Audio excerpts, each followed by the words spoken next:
We are almost to the best ball playoffs. We are all probably simultaneously sweating our teams and tilting our faces off at what has happened today in week 14 so far. In week 14, my dogs are wrestling here behind me. But today, first time here at Spike Week, myself, Erik Beimfohr, and Rob Coakley are going to tilt live, probably mostly tilt. But we're going to talk through some guys today that blew up, maybe some injuries, some teams we snuck through, just a lot of the fun stuff leading into the best ball playoffs.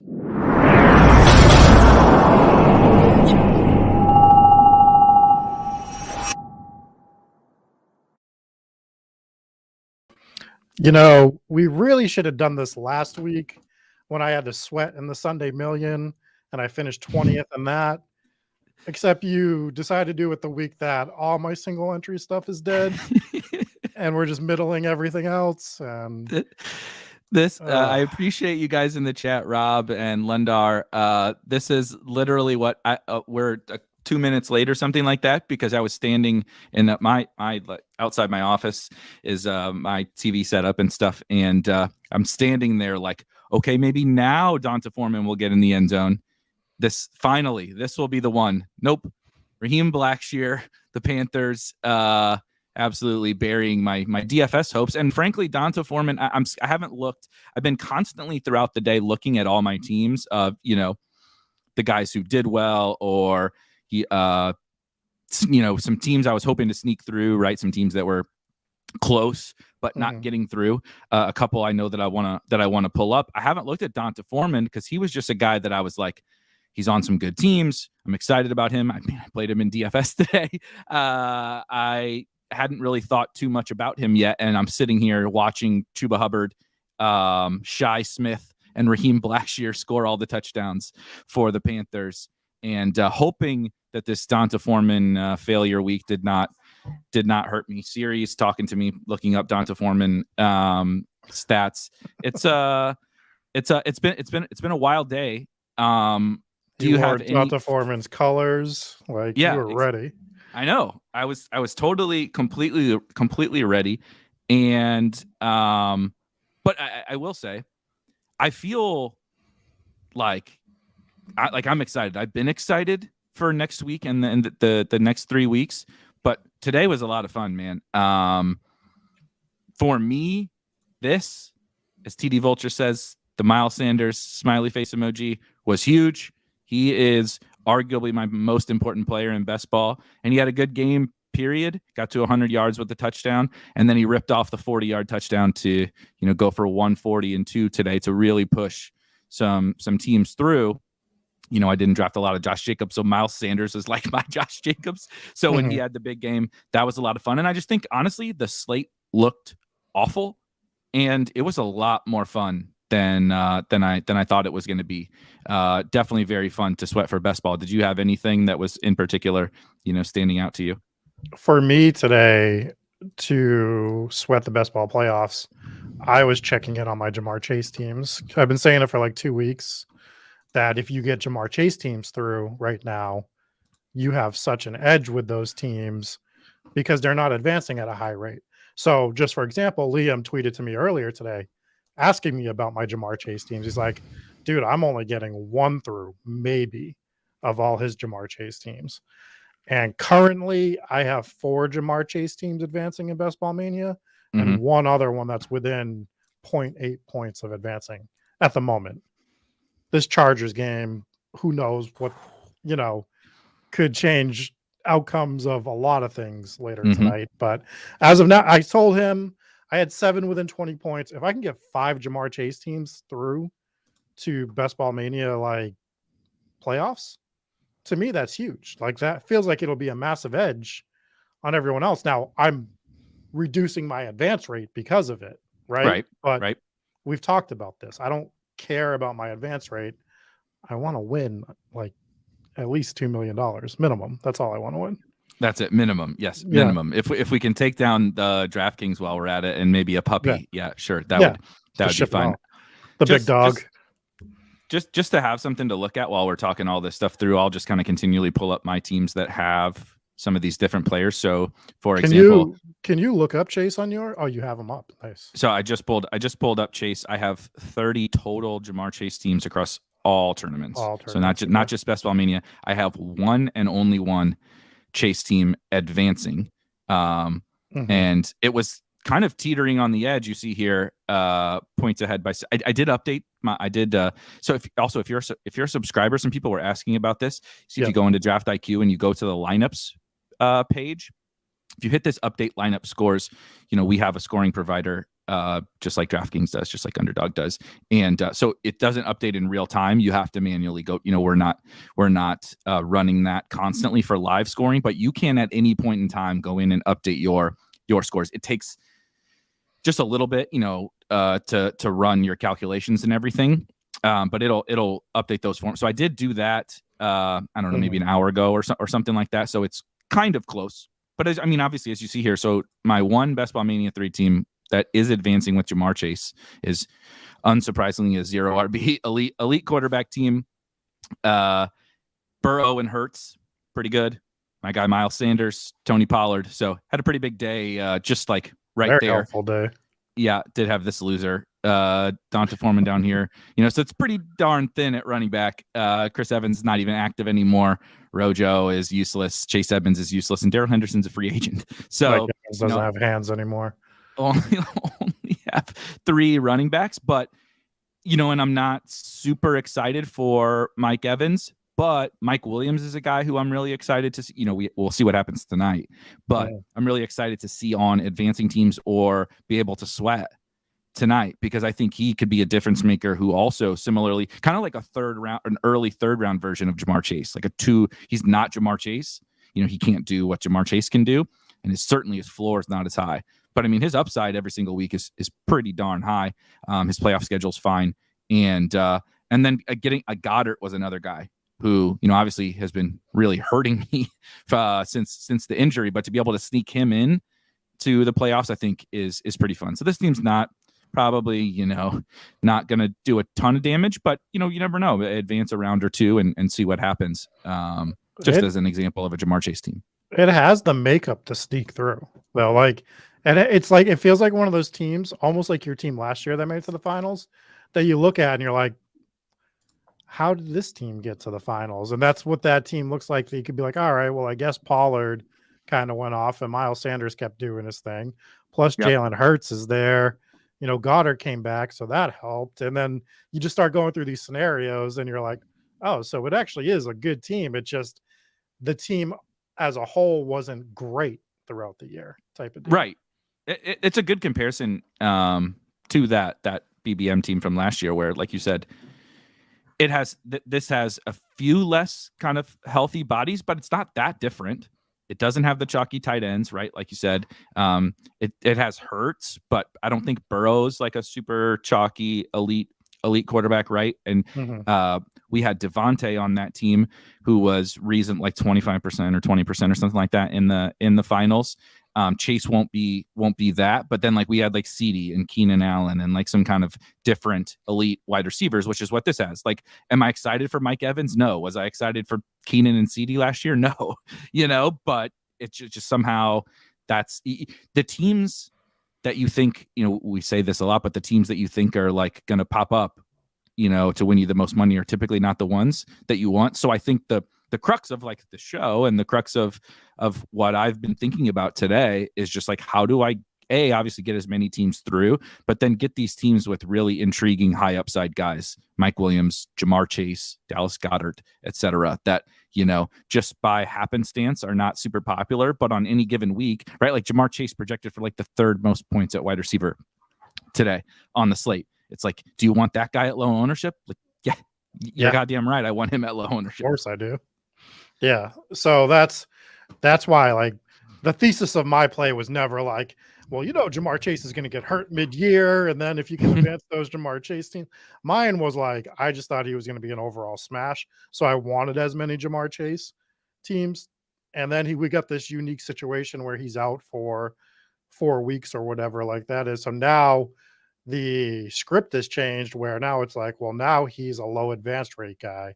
So that's why I've just been bringing him up constantly, because there's guys like that frequently, that we're going to see every year, that if you sneak them through, they can probably do some damage. If Cooper Kupp came back, like, this week or something like that, it'd be the same situation. You probably didn't get a lot of Cooper Kupp teams through, right? But if he had come back and you got a couple Cooper Kupp teams come in, you'd be pretty happy, right? So like yours, 11% advance rate on Cooper Kupp, nothing spectacular, but good enough that you're like, all right, I can rock with 11% advance rate on Cooper Kupp when he's going to be low owned to the field by comparison. You're muted. I do have to pull up because I was talking to Felix a smidge earlier. If you've been watching any of these shows, he and I have been sort of sweating over the course of the season. The team he and I drafted on stream when he came on the Spike Week show, when we drafted a Best Ball Mania team. We, of course, unsurprising to anyone, drafted Najee on that team. All right, but so it's let's see your one Najee team. Actually, a low key. Hold on. I sent it to him earlier, and I don't know why I'm. Oh, it's right here. So behind by 8.92 points, but when I sent him, we were advancing. So I'm not sure if this is completely up to that one yet. Right. Yes. So that's what it was. We had gotten up to second after, like, Najee. It's this team right here. Najee had scored, right? Pollard had gone off. Pollard did literally nothing in the second half, by the way, today, which was good for me for DFS. But my God, was it frustrating for best ball. Did absolutely nothing. So anyway, we draft this team. As you said, we didn't have a quarterback, so we're about to pick up. We're only down by 9, but we have Kyler. So please, God, Kyler, don't lay a stinker tomorrow night. But Najee got into double digits today. Pollard was good. We have like useful. This team does remind me a little bit of that, again, that BBM team that Pete and I drafted last year, where it's like Najee's not Devontae Harris. Najee's more like the Keenan Allen of last year, where it's like, are you excited about having Najee? No, of course not. But it's just like, okay, Najee, Pollard, Singletary, Pierce, Herbert should be back in week 16.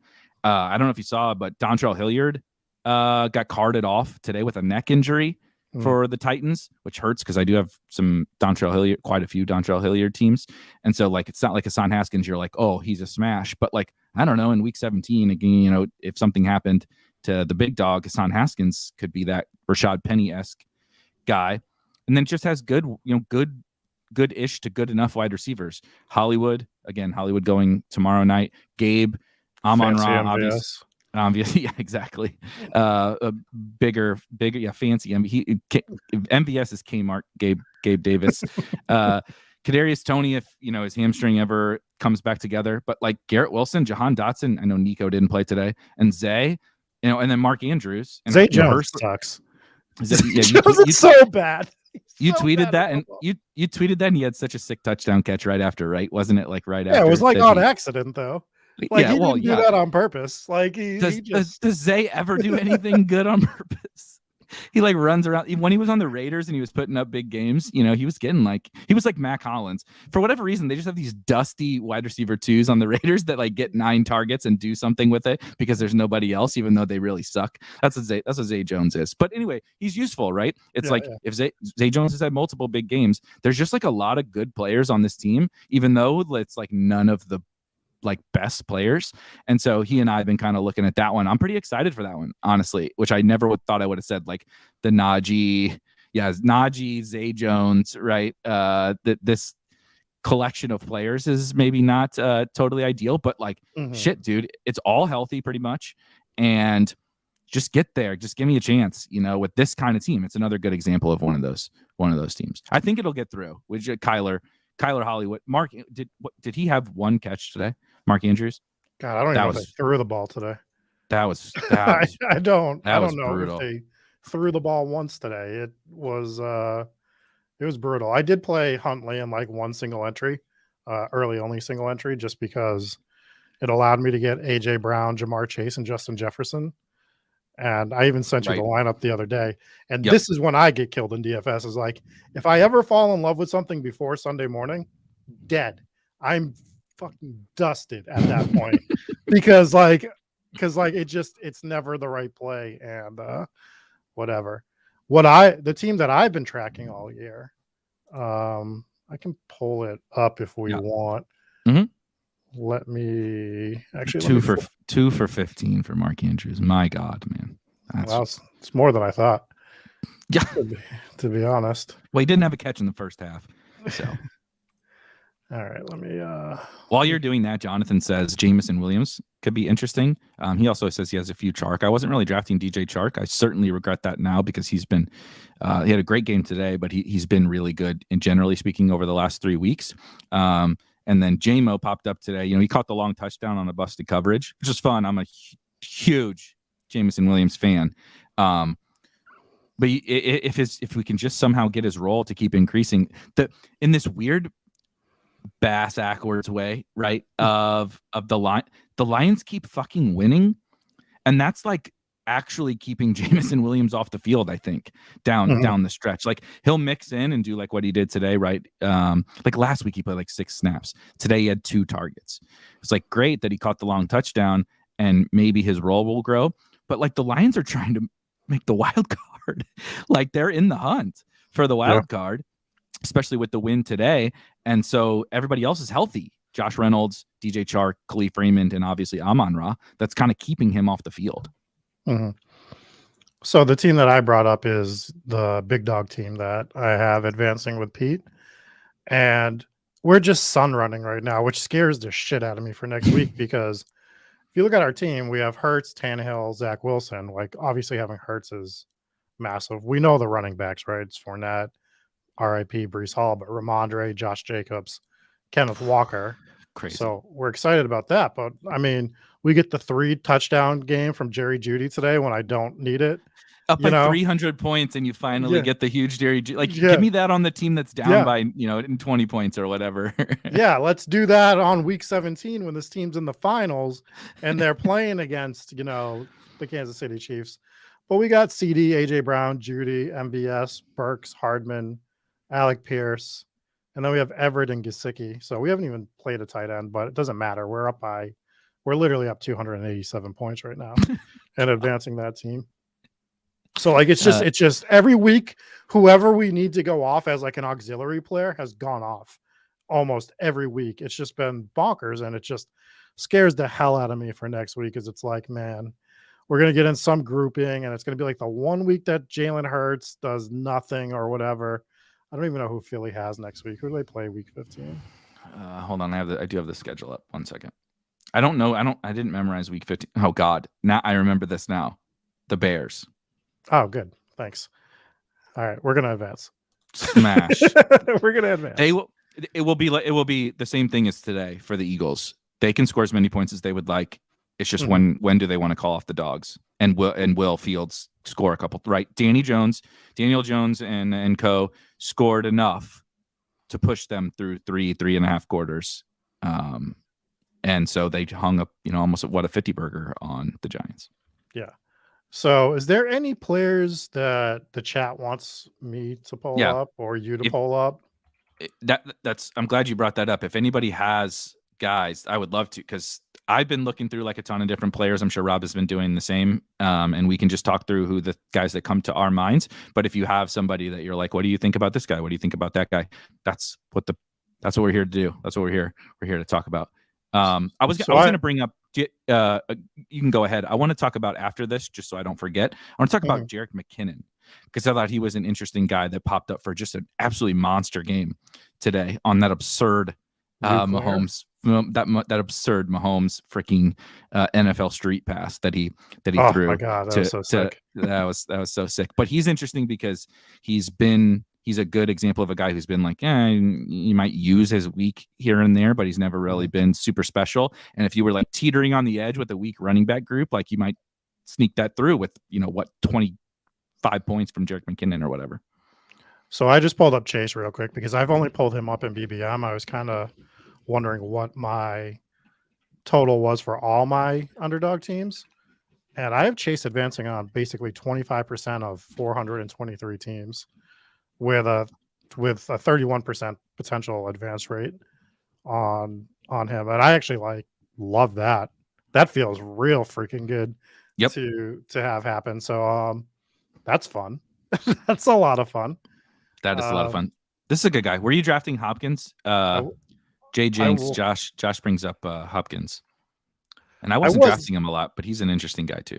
Well, the problem with Hopkins is like your data is going to be a little skewed on him, probably, because we were probably drafting him more before the suspension, right? And then after the suspension, people really kind of took a stand on him if they were taking him or not. I was taking him, so right, and I wasn't. So that it might be interesting because I literally have 272 underdog teams. I have one DeAndre Hopkins. However, interestingly enough, it is within 16 points of advancing. So that's kind of fun. Donta Foreman, of course, this goddamn loser, is on all these good teams.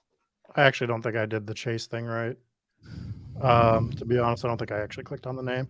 So I have 49 DeAndre Hopkins out of like 400. We'll say roughly 400 lineups. And I'm advancing 24%. And I have another like 5% that are close. So I did draft him. Like I was drafting him like at a decent rate. Nothing crazy, but I was taking him. I might have even been taking him more on DraftKings if I remember correctly, but I don't remember correctly because it's been so long. But I like Hopkins. I mean, he felt good. He felt like you were getting an elite one potential upside player week 7, 8, and he's a guy that usually misses 4 or 5 games anyways. Yeah, that's true. So let's just front load those misses, like those game misses, and hope that he's healthy the rest of the season when you need him anyways. And that's why I was still taking him. He's a good overweight, but he's a good, like, not like people will try to draw the lesson of like, oh, I know that this dude's going to miss 6 games or 8 games or whatever. So like, I actually fell into this trap. I think it's possible I was biased. Remember 2 years ago, 3 years ago, whatever. Remember Debo was hurt coming into the year. So I'm a Debo stan. Like, Debo is probably one of the biggest reasons I made money in best ball last year. Obviously, the one good team I had, but like, R.I.P. Debo. Yeah. It sounds like it's not bad, dude. He went down. He went down, and I'm like, see ya. Like next year, like he he may not be ready till halfway through next year because it looked like for sure knee done. See ya. Mm-hmm. He's crying. He was crying going to the. That's like maybe I'm just an emotional dude, but like when a guy's I was inverted. When a guy's like looking like my season's over and like they feel that way, I'm like, okay, there's no way this is going to be a short-term thing. But all the reports are it's an ankle and they don't believe it to be serious. Now, they should cruise to the playoffs and probably not cruise to a bye. So I don't know that they're going to bring him back. So the Ayuks and CMCs, we can probably talk a little bit about CMC and Kittle have kind of an unlocked ceiling now. I think if you get those, because like Ayuk's been good but not amazing. CMC is a really weird one, and Kittle hasn't been very good. But those are also guys similar to like the Mike Williams. If you have those guys on teams, I think you should be excited. I have a high advance rate. Let me make sure I did this right this time. So I have a high advance rate with McCaffrey. I have 44 total lineups. We said like basically out of 400. I'm advancing 38.6 of those right now, and I have you're advancing almost 40% of your CMC teams. Yeah, holy shit. Yeah, and I have 43% within 20 points of advancing total. So yeah, we're looking good. I mean, that's across everything. That's not just BBM. Right. That's my total underdog ownership and stuff. So yeah, I'm happy about the CMC stuff. I'm crushing it with him. I mean, he had another monster game today. We talked about this after he got traded to the 49ers, and it looked, obviously, when Eli Mitchell was healthy, it looked a little concerning about his true ceiling week to week. But now without Eli Mitchell and without Debo, like, my Lord, see, I'm only advancing 18.75% of my CMC teams. But he's a great example of like, who would you actually rather have? Here's a question. Who would, out of the first, like, pick a first round player. Let's stop at the like Devontae Kelsey stuff. Not like at the 1-2 turn where like you could do CD or whatever. We don't worry about that. But like those top like 10-ish guys, Eckler, Kelsey, Diggs, Devontae, and the top 5. Who do you most want to have? Who would you absolutely most want to have on a team right now if you could only pick one guy? I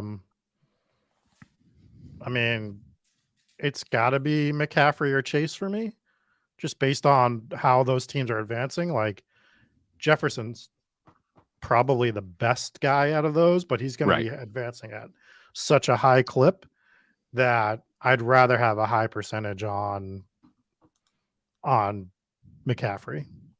Although maybe based on my numbers, his advance rate's good, or I'm just blowing the advance rate out of the water. I think you're blowing the advance rate out of the water, which is also a good.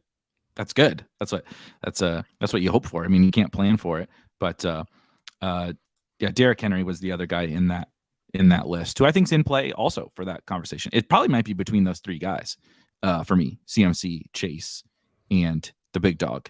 Not also Taylor. If I just think CMC is definitely better than JT. That's not really questionable. I think I would rather have Chase and later running backs versus JT and later wide receivers. And then if I'm gonna get a running back, the big dog just has such good matchups. And like honestly, he projects better than JT really right now. This is my seems crazy, but it is what it is. This is my Henry stuff. So I have 39 lineups out of the 400, and I'm advancing 23% of them with a 28% within 20 points. So who was that? Derrick Henry. Jesus, what's your average advance rate overall? It's all your like if you take out Henry.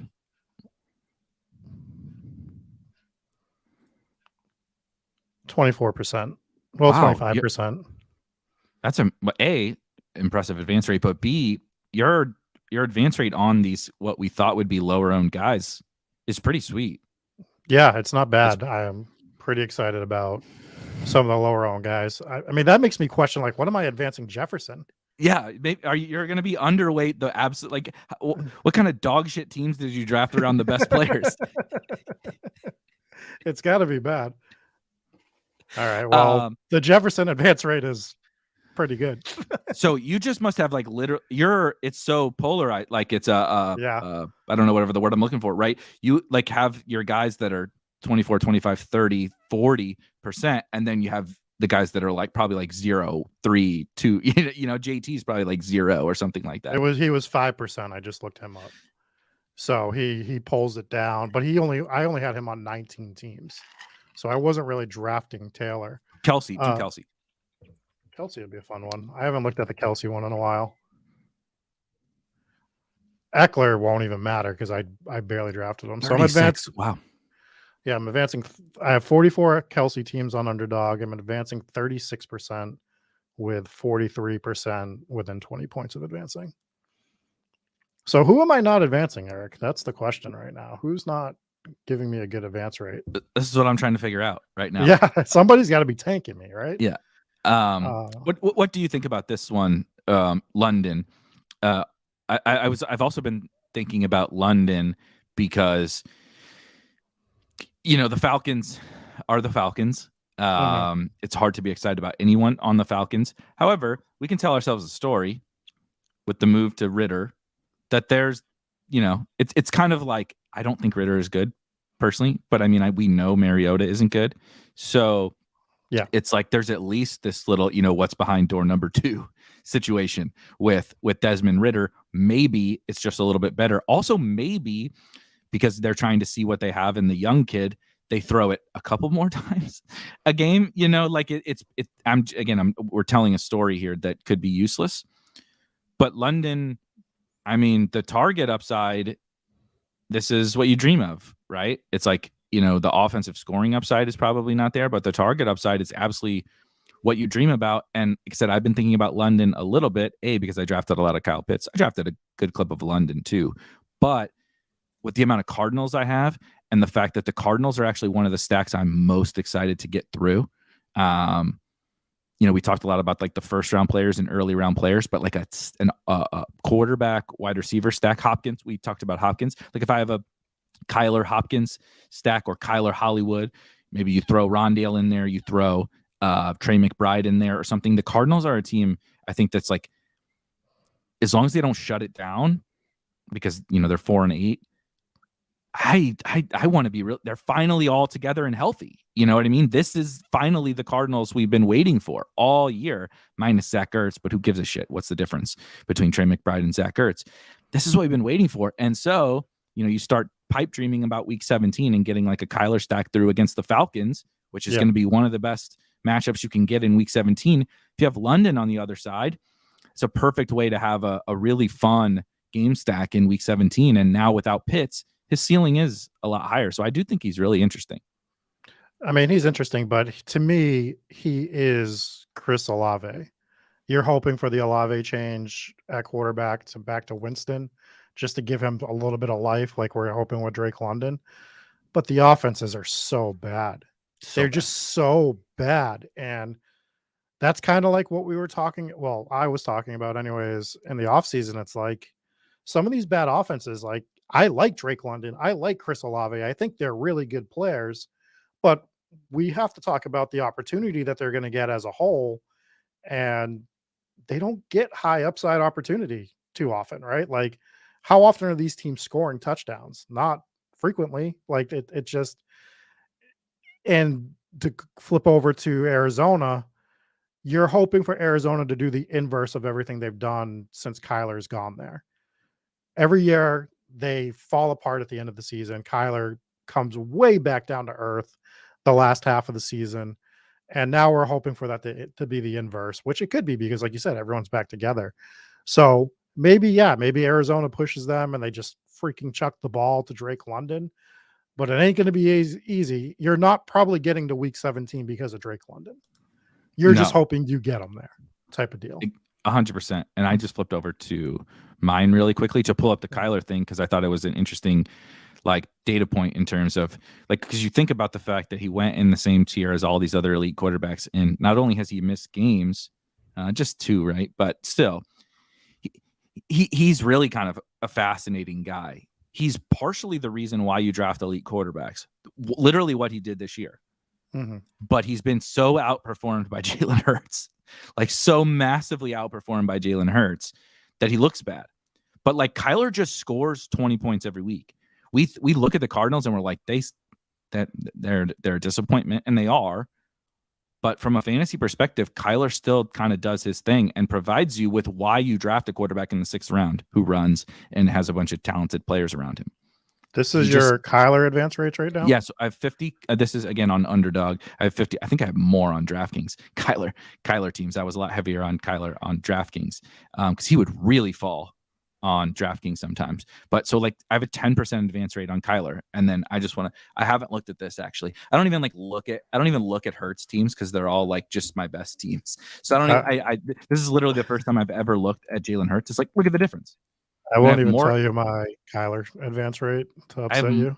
I have 50 Kyler teams and a 10% advance rate, and I have 31 Jalen Hurts teams and almost a 40% advance rate. Right? It's that's the difference between those two guys. Even though Kyler hasn't been that bad, it's like Kyler hasn't been Trey Lance, right? He just is getting dunked on by Jalen Hurts. I have 55 Kyler teams on Underdog. I am advancing 22% of them. Dude, what teams? What player do you have a below average actually have a below average advance rate on? Dude, I don't know. You just bring up the players that I'm just crushing it with. So that's all. I mean, Kyle Pitts, maybe. Maybe he sucked. What was your Hurts? Maybe he sucked. He's that dude. Let's look at that because I have a whole bunch of Kyle Pitts teams, and I can assure you that is not going well. I have 54 Jalen Hurts teams with a 39% advance rate with 48% within 20 points of advancing. God damn. Yeah, Javonte. Yeah, right. I know. Jeez. Oh, Javonte. Javante's probably what's tanking me. Javonte. Yeah, I think Javonte is probably. That's a good. They know. See, the chat knows better than me. Devin wants to see Tony. Did you draft much Tony? I'll pull up my Tony. I didn't draft a ton of Tony either, but He's a, I'll honestly, it's the guys that suck that bad, like just getting a handful of teams through, I feel like is like success. Kadarius Toney being one of them. Javonte is the anchor.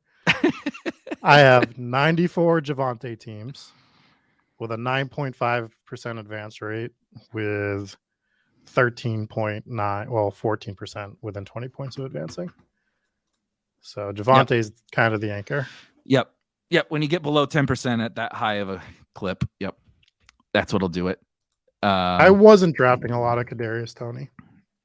I wasn't either. I mixed them in, as you see, 24 teams across all of my teams. But again, I mean, my God, like so much Jalen Hurts, just Jalen Hurts everywhere on advancing teams, or this team isn't advancing, but it's close enough. I have 29 Toney teams, and I have the perfect advance rate, 6.90%. Hey, look, I actually, this is the first player we stumbled across that I have a higher advance rate. Yeah, so Toney wasn't a priority because Toney was going in that Christian Kirk, MVS range, right? So I preferred those offenses a little bit more than I did Kadarius Toney on the Giants. I mean, who knew? Who knew at that point that he'd be on the Chiefs? Nobody. Christian Kirk's a fun one. Toney just apparently you have a 6.9% advance rate on Toney, and Felix has 169 Toney teams.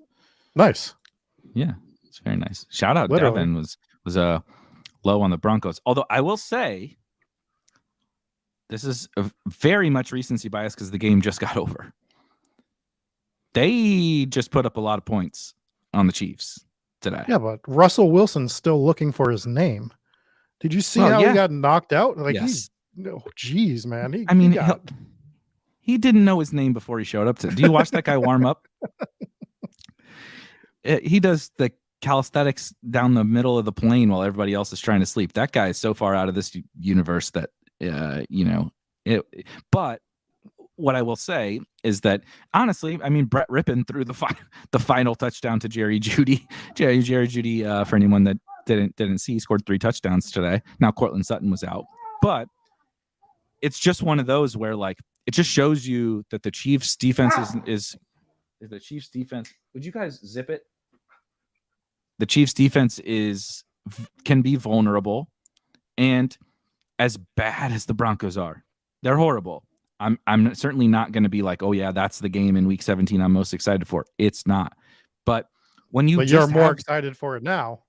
When you have Jerry Jeudy, you have, Cortland Sutton, Greg Dulcich, whatever. Marlon Mack ripped off a long touchdown today. Just the Chiefs are going to score a lot of points, and that pushes the other team to have to try to score, right? The part of the reason, in my opinion, why the Broncos have been so bad, I'm not trying to sit here and cape for the Broncos, but at least recently, their defense is really good, and they've just been holding other teams down. So, like, Russ isn't throwing a lot. He's terrible. So he needs, in order for the Broncos to do anything with the amount of bad passes that Russ is going to throw, you need a lot of them. Mm-hmm. And that's just what happens. The Chiefs got up 24-0 today or whatever it was, and the Broncos came storming back. So I just think that we wrote it off really fast. Frankly, we wrote it off during the game today when Russ threw that pick 6 to the defensive lineman. But, like, look what Jerry Jeudy can do in this type of a setting. Like, he can be a slate breaker. He was a slate breaker today. Well, and a little bit of a hand in the dirt take. The Broncos defense is still good, but they got rid of all their pass rushers. So they're allowing quarterbacks to have more time to drop back. And you don't want to do that with any quarterback, but you specifically do not want to do that with Patrick Mahomes. You give that guy an extra 3 seconds, and it's like giving him an extra 3 hours, right? So that's why he's still going to be able to put up points on that defense no matter what, because I don't care how good you are in coverage. You can't cover a guy for, 10 seconds. It's too hard. Yeah, and their receivers aren't that good, but the same, like you said, MVS sucks. Juju's, quite frankly, not very good. Sky Moore's not very good. But if they run around for 10 seconds, because Mahomes is back there running like a madman all over the place, and God forbid Travis Kelce, you definitely can't cover Travis Kelce for an extended period of time. So yeah, I just think today was just a reminder. I think we could get to week 17 and that game could be a total dud. It probably will be because the Broncos suck that bad. But like, it was a reminder that like crazy shit happens, dude. Jerry Jeudy can score 3 touchdowns in a game. He's really good at football. And we'll get to week 17 and it won't be Jerry Jeudy, but someone else will be like Drake London. Drake London goes for 120 and 2, and we're like, who the hell saw that coming? It's like, I don't know. He's good. Breaking sometimes everything in my apartment if that happens. Sometimes crazy shit happens. And Antonio Gibson, which is a great username, also a great PFP you got going on there with that penguin, but brings up Evan Ingram, and we made it 40 minutes into the show and haven't talked about the absolute slate breaker of today. Holy shit, Evan Ingram. Where did this come from? I have absolutely no idea, but dropped a 40 ball today on the Tennessee Titans, who, my God, they are the worst winning record team I've ever seen in my entire life. They stink to hell. But Evan Ingram really kind of showed today. A lot of tight ends actually kind of showed today, and not the elite ones. Everybody keeps talking about, I want Andrews as leverage off of Kelce. Fuck that, dude. I don't want any goddamn Andrews. Give me these scrubs, these 15th round picks, and pray to God I find Evan Ingram that week, right? Pat Freiermuth scored a touchdown. Evan Ingram goes nuts. I'm definitely going to miss multiple other guys, but like a bunch of tight ends. Yeah, there was a lot of tight ends today. Yeah, there was a lot of tight ends that scored. I mean, obviously Ingram was the guy. While we're talking about the Jags, I want to know what your Christian Kirk advance rate is. While I'm doing that, was today like a blip on the radar, you think, for Evan? He has been kind of popping up for more volume as Trevor Lawrence seemed to get better. I know you were high on, you're high on Christian Kirk, you're high on the Jaguars, generally speaking. Yeah. Definitely the last month or whatever, has that made you more bullish on the Jaguars moving forward for the best ball playoffs? And then like, what about Evan Ingram, et cetera? Has anything changed at all with the Jaguars for you? No, if they can figure out how to do stuff in the red zone, then I would be really excited. I'm still excited for them as a whole, and I'm really excited for them next year. The problem for next year, I mean, we're talking too far in advance, but they're going to be everyone's team next year, which sucks because everyone's going to be Calvin Ridley. They got Calvin Ridley. Yeah, they're going to have Lawrence, and they're going to say it's Lawrence's third year, and he's got Calvin Ridley and Christian Kirk, and I'm like, guys, I was there last year. It was me. Now you're going to have to be off of him next year. Get prepared. No, I will not. I will not do that. They're going to be interesting. But I do just think Evan Ingram, today was certainly, this will be the best game he ever has in his career. But no, I like Ingram. I don't think I had as much Ingram as I thought I did overall. I thought I had more for some reason. And I think I only had 10% in Best Ball Mania of him. So I got 50 teams total out of like the 400 or whatever we said I have. I'm advancing 30, and I have 38% within 20 points of advancing on Ingram. This we've talked about this before. Cool on 2K says, I'm pumped because I went Kelce or punt tight end. Tons of Ingram, Fant, Bellinger, and shitty combos. But like, this is the nuts. This is the nuts. This is what you want your portfolio to look like, and then pray to God, when we flip over the cards over the playoffs, that you hit on something that works. But it's going to be a big talking point next year, is what we're doing, and that's going to be the talking point. It's Kelce or punt, right? Like that's going to. I mean, maybe not for everybody, but for me, a healthy percentage of my teams are probably going to be, constructed that way. 100%. Fox Crown says, do you know the relationship between draft position and advance rate? We don't know, like we don't have data or anything from Underdog. Just for me personally, I did post this to Twitter. So this was super interesting. Shameless plug. I can try and go find it actually really quickly while we're talking about it.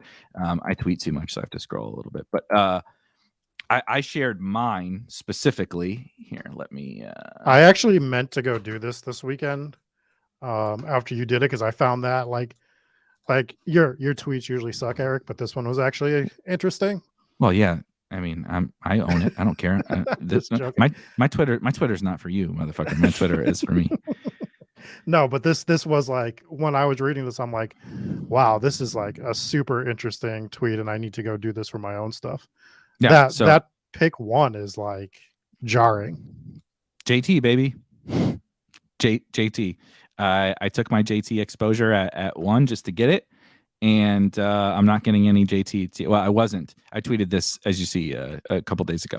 So I'm not getting any JT teams through. But then, kind of as I would think, it's, you get CMC, Cup, Jefferson, Yep. here that look good, and then Chase.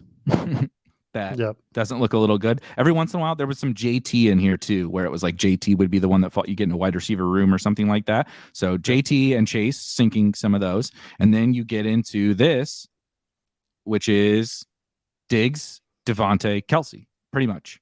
Maybe a Chase would fall, but it mostly what's driving these above average, and pick 10 being just whoever's the best of Kelsey, Devontae, and Diggs that was available. It's a lot of Devontae actually, but so it kind of tells the story that you would expect. But I same as you, I found it pretty interesting. So this doesn't, Fox Crown's question, it doesn't answer that because it's not, this is just my. It's not universal. This is just you. But I thought it was like directionally accurate, basically, to the question. No, I think it is. I mean, like obviously our players that we're selecting there are a little skewed here and there, but it's gonna be relative. Like my pick one's gonna be a little higher than yours because I went McCaffrey a lot more at pick 1 than you did, right?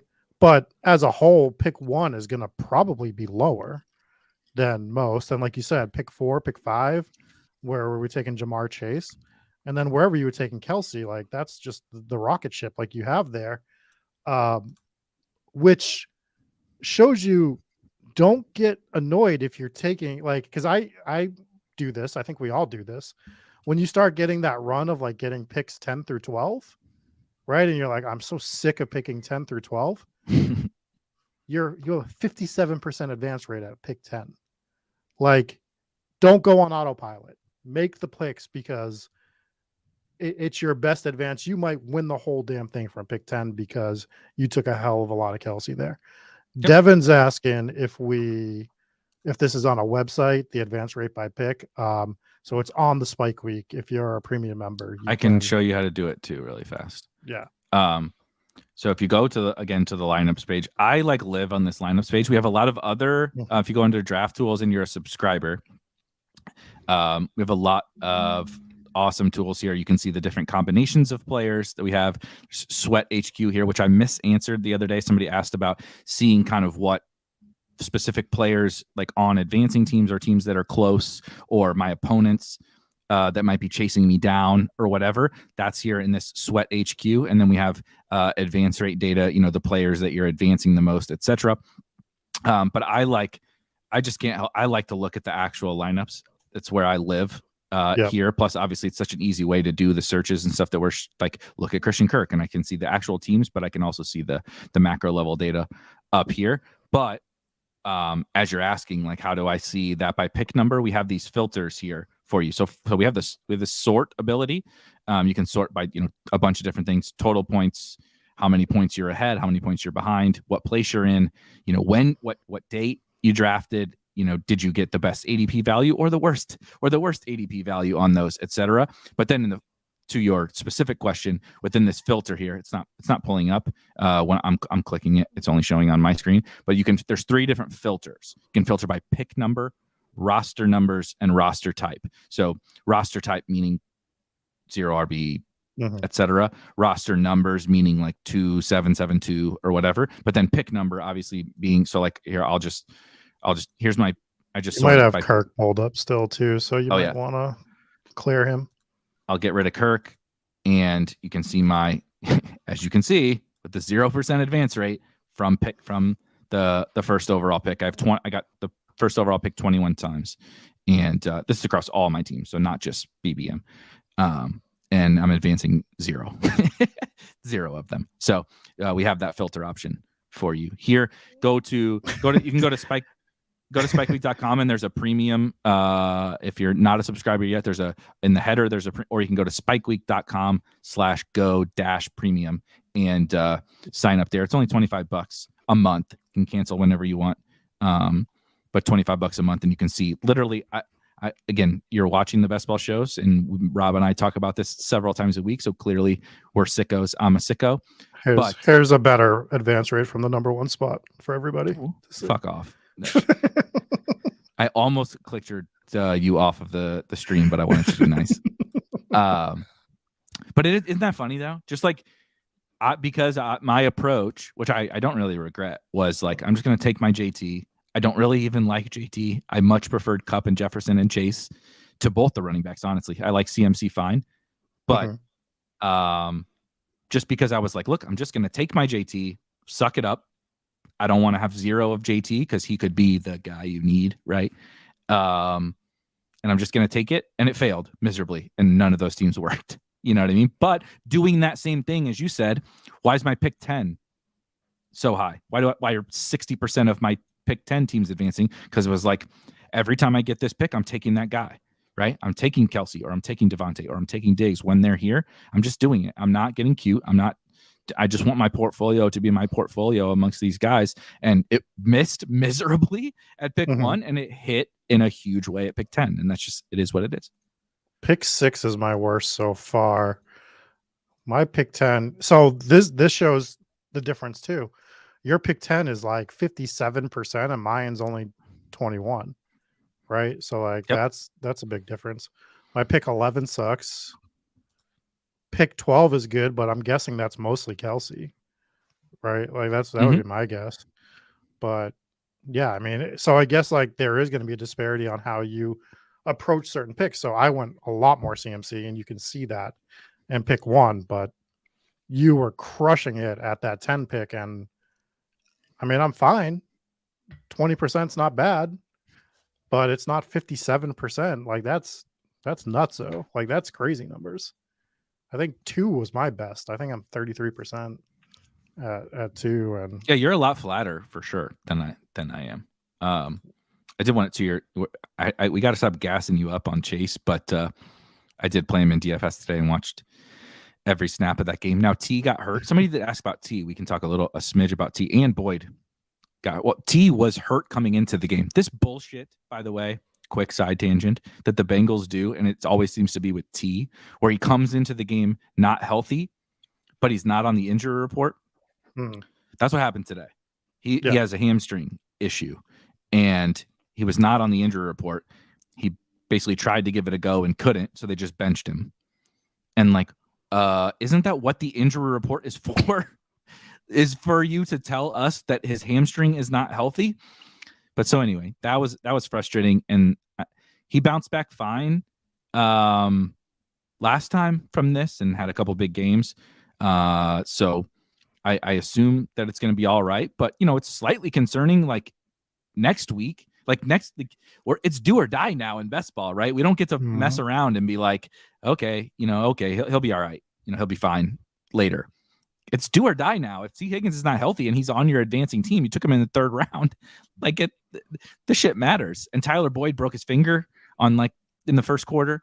But the point was about Chase, and God, he's so good.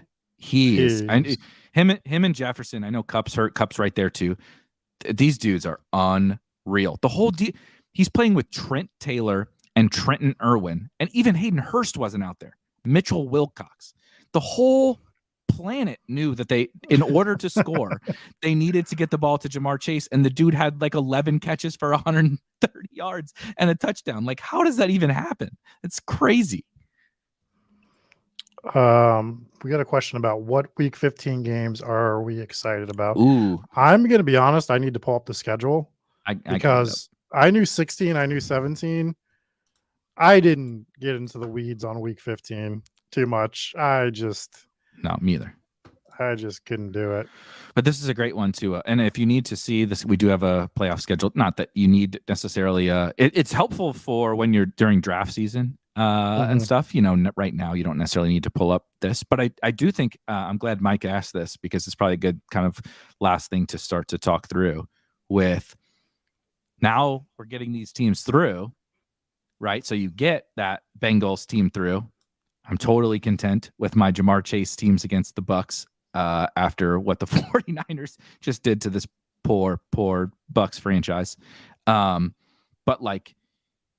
we talked so much about Fields for a stretch. Not a great Fields spot. You got a Fields team, you better have another quarterback that you're excited to use. Best games. God, those Dallas, Detroit teams could get wiped. The Jets shut down the Bills today. Yeah. I know the Lions are good, but Amon-Ra's been really big for you. In New York too. Yeah, not very good. This is I'm gonna be rich. I am gonna be so rich. Houston, KC. If Houston, dude, did you? So they went quarterback committee today. Did you see that? Yeah, they went half Davis Mills, half Jeff Driscoll. And should have beat the Cowboys. Stupid ass Cowboys. My God, what a disaster that game was. Shout out to me for playing a chalk $3,800. Oh Cowboys my God, defense. Eric, what are you doing? Look, everything fit perfect into my lineup, and the Cowboys fit. Just I don't want to talk about DFS anymore. Oh my God. So can we talk about how rich I'm going to be with Kansas City?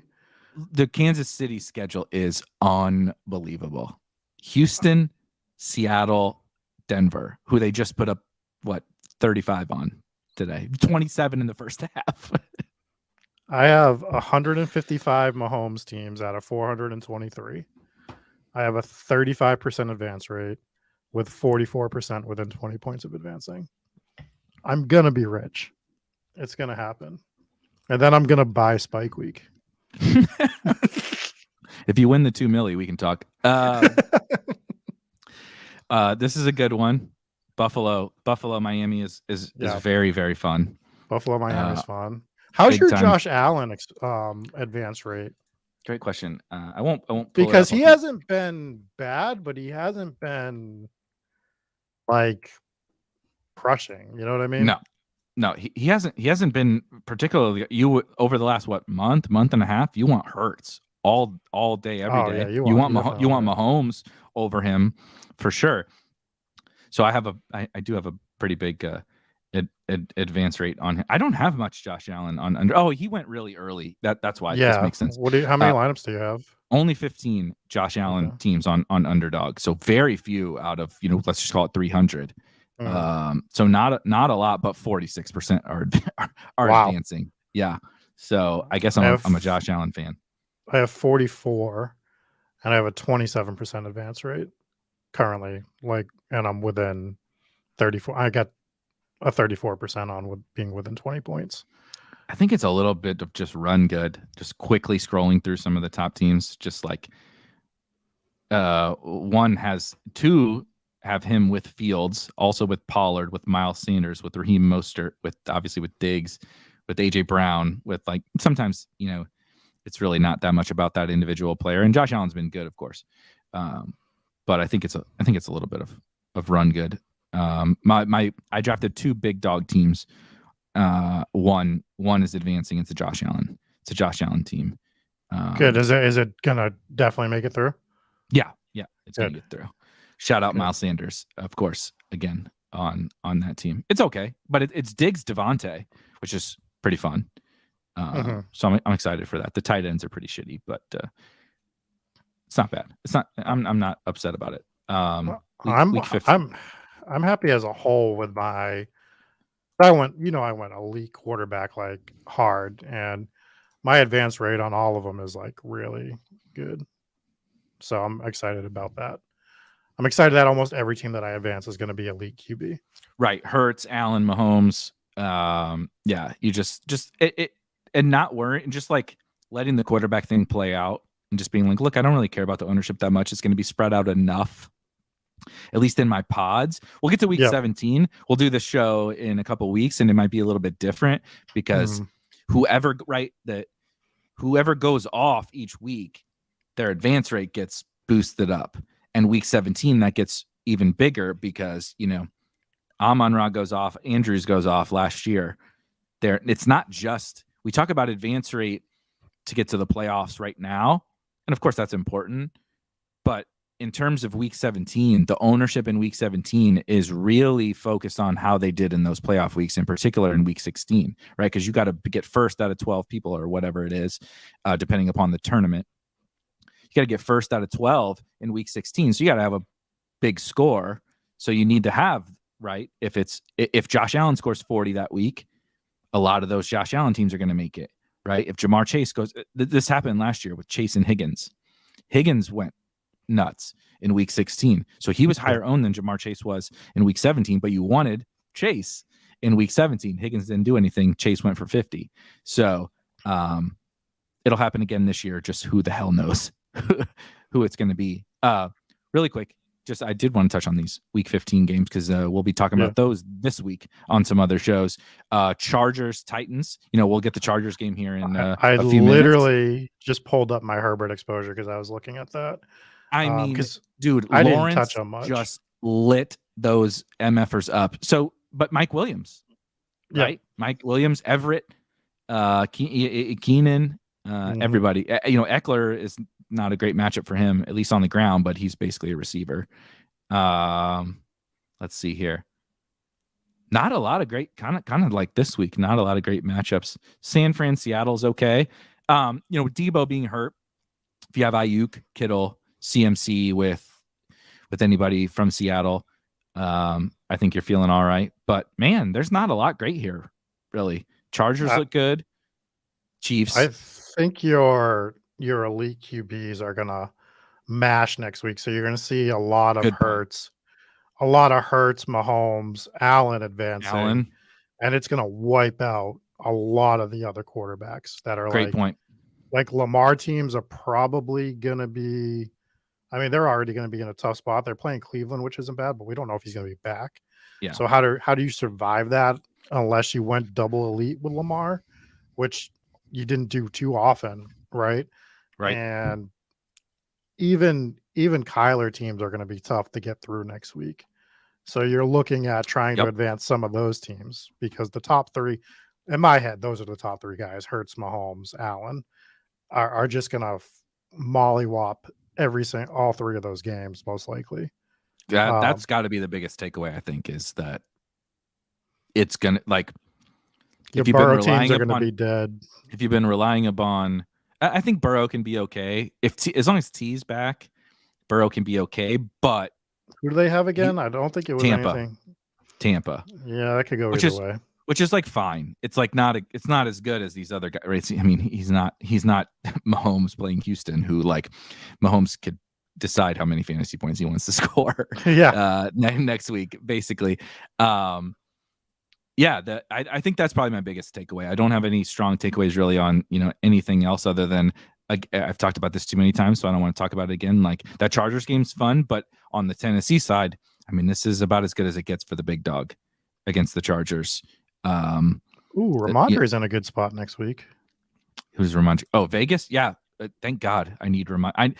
I will say that Ramondre's in a good spot, which I need selfishly. Where's Philly?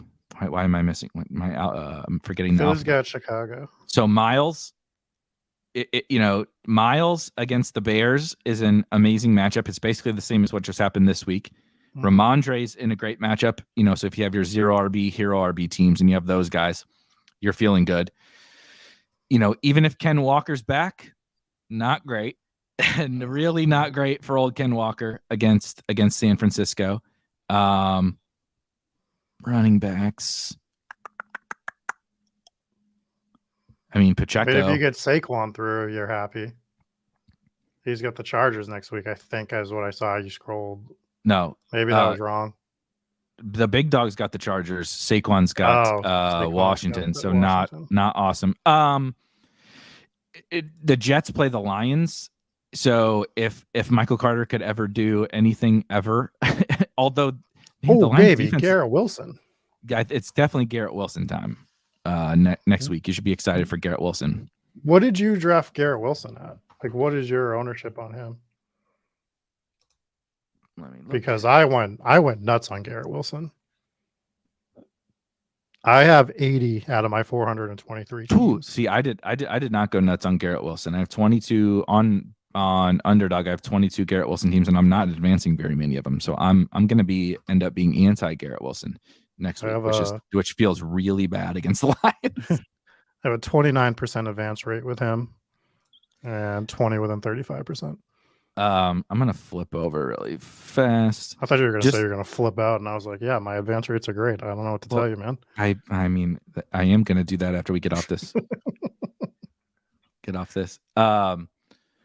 Maybe MVS is sinking me. Maybe that's who's sinking me. You fucking think? No, we got a good advance rate with MVS. Kelsey, I have 39 Kelsey teams with 20. Call it 24% advance rate. And somebody's asking, do you have any solo Kelsey teams? Actually, yes. You see here, my top 3, I have it sorted by points. So highest total points. My top 3 across all of Underdog Kelsey teams are all solo Kelsey teams. So I'm going to hit 2 questions with 1. Do I have any solo Kelsey teams? Yes. I was drafting solo Kelsey teams. And then sorry, I missed the comment. I was trying to go back and find it, but it was basically what like BBM teams are you most excited about? And I think solo Kelsey teams are some of them. It's kind of like what we talked about with the tight end thing.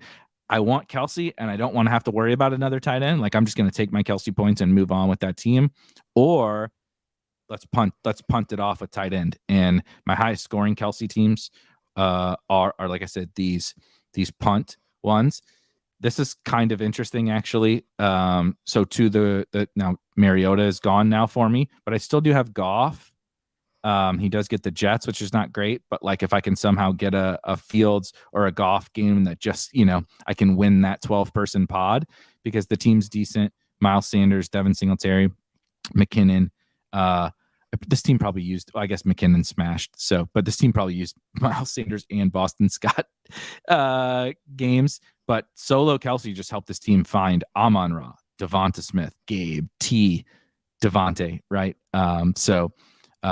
Kind of 2-parter, but solo Kelsey teams are some of the teams I'm most. This one's super flex team, but this one, we didn't talk about Dobbins.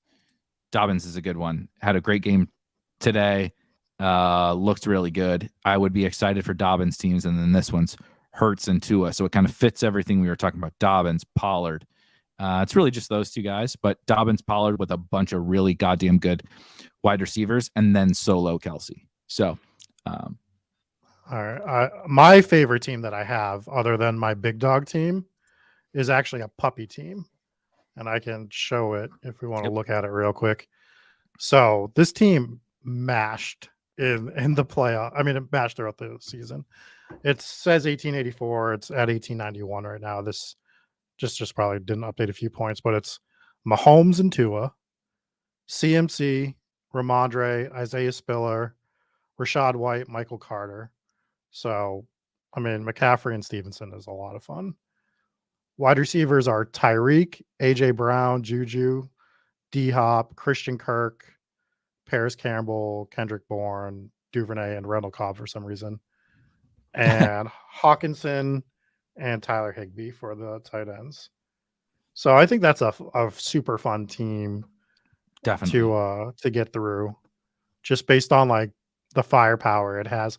Now it's not overly deep, but I mean it's deep at wideout for sure.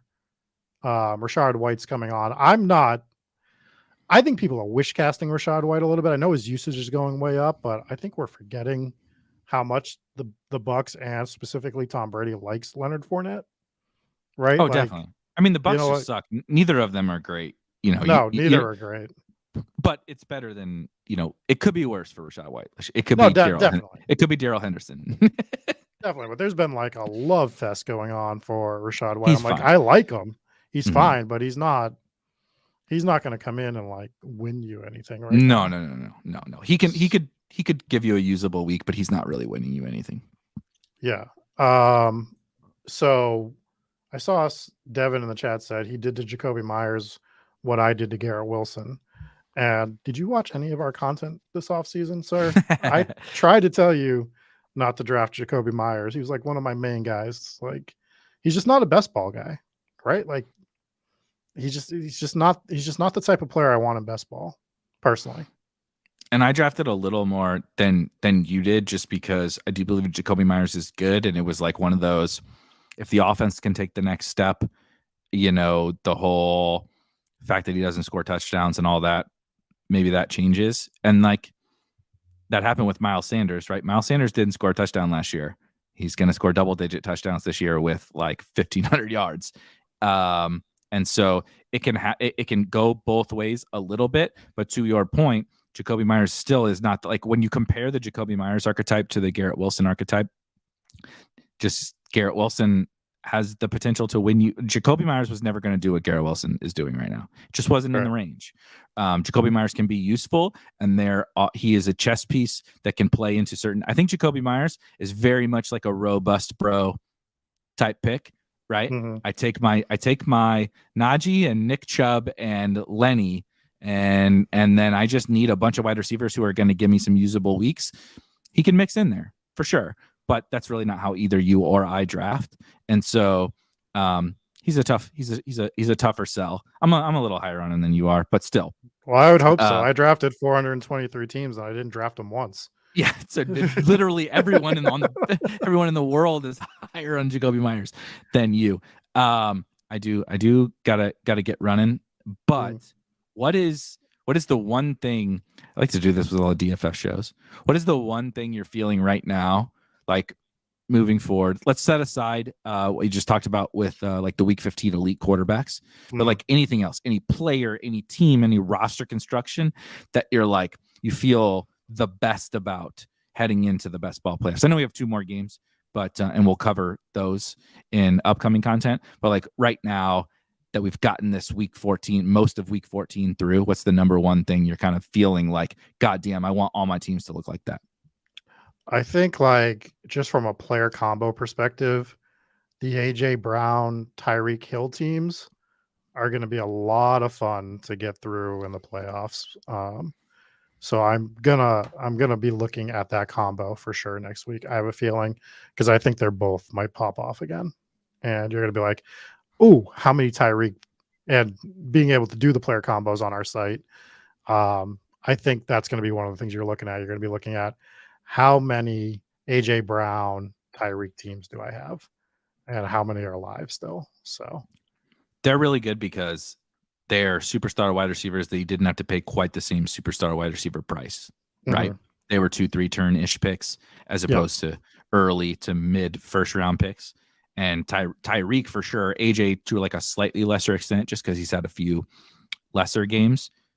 I mean, you're getting superstar wide receiver production in the early 3rd round sometimes for both of those guys, and that's just killer, dude. That's just the edge of that. Like people were speaking about that with the running backs for a lot of the summer. Like, oh, I can get James Conner here. I can get Leonard Fournette here. And it's like, yeah, just because you project him for that much volume, you feel like you're getting a running back one here. But like, there's a big difference between Tyreek Hill and James Conner. I hate to tell you, but this season proved that like big time. So those are really good ones. Also, because you could get them with like Kelsey or CMC or something like that. That's just such a killer combination. I have 11 of them, and out of all my teams, I wish I had more, but I have a 72% advance rate on them, so that's pretty good. And then you just look at, I already went through the team that's the highest scoring, which was that Puppy 3 team, but other ones are like Mahomes, Tua, Eckler, like you got Tyreek, AJ Brown, Amari Cooper. Like you just see that first guy. I have another one with CMC, Mahomes. They all have. A lot of them have CMC actually. Another one has CMC, Mahomes. Yeah, just ADP worked out that way. Yeah. So it's a lot of fun what you could build with that. One of them was Cooper Kupp. Imagine that team getting through if he was healthy, right? Like You don't even Just need the any other wide receivers. No. You got the 3 spots locked down. I have a Jefferson one. Best Ball Mania 3. I have a Jefferson. It's advancing. It's 87 points ahead. Just the wide receivers off the top of it's a Mahomes team, and it's got Jefferson, Tyreek Hill, AJ Brown, Amon-Ra as my top 4 wideouts on it. Like, you know, the tight ends suck. It's Hunter Henry, Tyler Higbee, Logan Thomas, but just getting that team through is going to be, fun if it just has firepower and the running backs can keep up at all. So that's the combination that I like the most going into the playoffs. I love that. I was just going to add whether you want it to be Kelsey or you want it to be one of these wide receivers, I really do feel like outside of CMC, I really want 0 RB or 0 RB ish teams. Mm-hmm. Because I mean, you just talked about those 2 wide receivers, but that extends to so many of them. Like we like to dunk on CeeDee Lamb a lot because he kind of just falls behind all these other guys. But even if you have like CeeDee Lamb on a team, RIP to Debo. But like if you had Debo on, I mean, Debo had 16 fantasy points like in the first half today. Like these dudes that are these elite wide receivers have distanced themselves so much from the field at wide receiver. We just talked about Jacoby Myers. Jacoby Myers been like kind of a fine wide receiver, but like he just cannot help you like those guys can. You just get any combination of 2 or 3 of those guys, right? Whether it's Kelsey or it's Diggs, Devontae, Jefferson, Chase. You just can't get that somewhere else. So how do you get those guys on teams together? I mean, 0 running back, right? And then we just talked about Ramondre's in a good spot. Miles Sanders is in a good spot.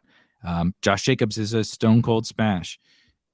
There's tons of these guys. Donta Foreman was my friend 3 hours ago, and he's not anymore. But him is an example of another guy you can get in the 18th round that can provide you 100-yard, 2-touchdown games.